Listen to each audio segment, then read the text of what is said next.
आज के हमारे वीडियो का टॉपिक है प्रजा स्थापन महाकषाय, जिसका अर्थ एवं परिभाषा हम देखते हैं कि संतान।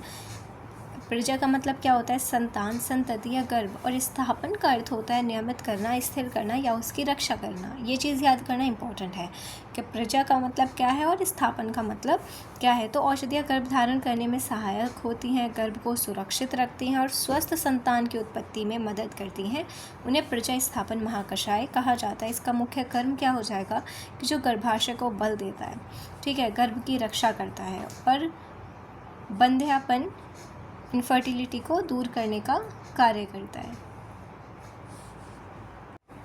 ठीक है, अब इसका गुणधर्म की बात करते हैं। तो रस क्या हो जाएगा इसका? मधुर और कषाय, क्योंकि मधुर रस जो है वो अच्छा होता है।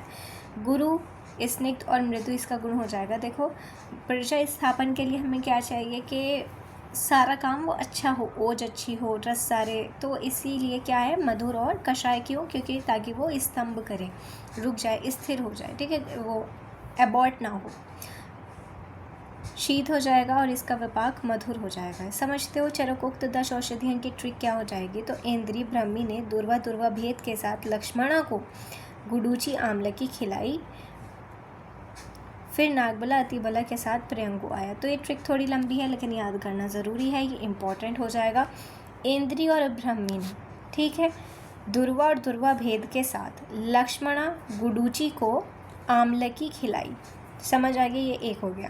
फिर नागबला बला के साथ प्रियंगु आया, तो ये सेकंड ट्रिक हो गई। तो 2 ट्रिक्स हैं। इंद्री ब्रह्मी ने दुर्वा भेद के साथ लक्ष्मणा गुडूची को आमलकी खिलाई और फिर नागबला बला के साथ प्रियंगु आया। इंद्री ब्रह्मी दुर्वा भेद लक्ष्मणा गुडूची आमलकी नागबला बला प्रियंगु। चिकित्सा उपयोग इसका देख लेते हैं।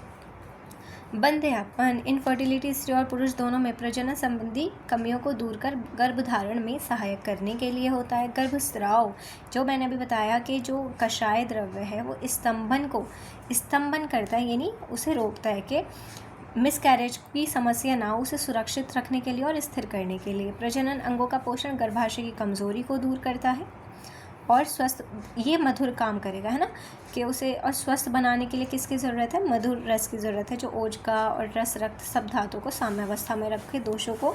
तो इसलिए स्वस्थ और मजबूत बनाने के लिए एक अत्यंत महत्वपूर्ण वर्ग है।